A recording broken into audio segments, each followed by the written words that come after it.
Welcome to this week's edition of the Local Buzz. I am joined this week with Jackie Chandler from Sustainable Tahoe. Jackie, thanks for taking time to join us. I'm grateful to be here.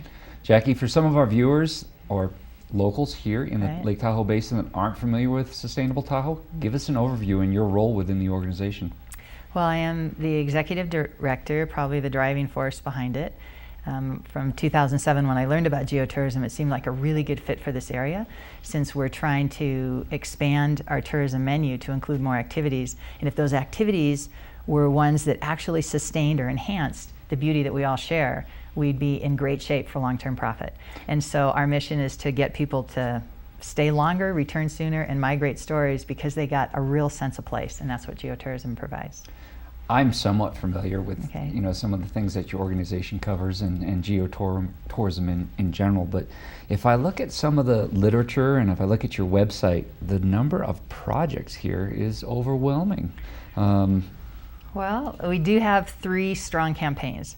It started with our Tahoe Expo, which was Exposed Stewardship That Leads by Example, was originally targeted to be, so the lake would be the runway for the top clean water transit in the world. Mm-hmm. So it would be the green boat show, so to speak. And we talked to Siemens, Lockheed, people that are trying to champion that. We wanted to make that a showcase, and the visitors would come test drive on the water, but then we thought, well, what are they going to do on the land while they're waiting to test drive the boats? We should be the Davos or the Silicon Valley for clean, green water transit. So we thought, well, they need to have geotourism activities on the land.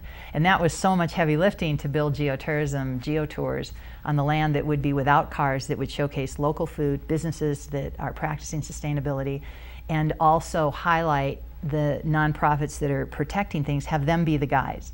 So these adventures that we showcase once a year that we call the Tahoe Expo, Exposed Stewardship, are completely immersive, where you might go out with a biologist up the Truckee River and have the whole ecosystem interpreted for you, and then travel by shuttle up to the meadow and see how the meadow filters water, be able to watch wildlife, have a lunch provided by a local business that buys their food locally, wrapped in compostable, and do everything without a car.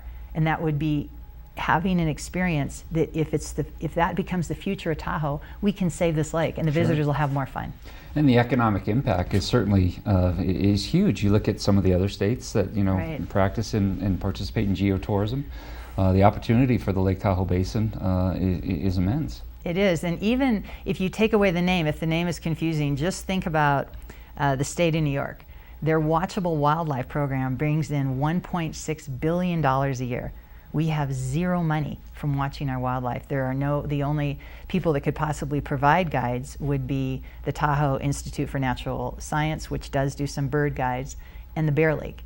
And we don't have it worked up where they're constantly out there getting paid and subsidized to bring in more people in the organization to provide these amazing experiences that could be revenue for the Eat, Sleep, and Shop, which is all the businesses that we have fall into that category.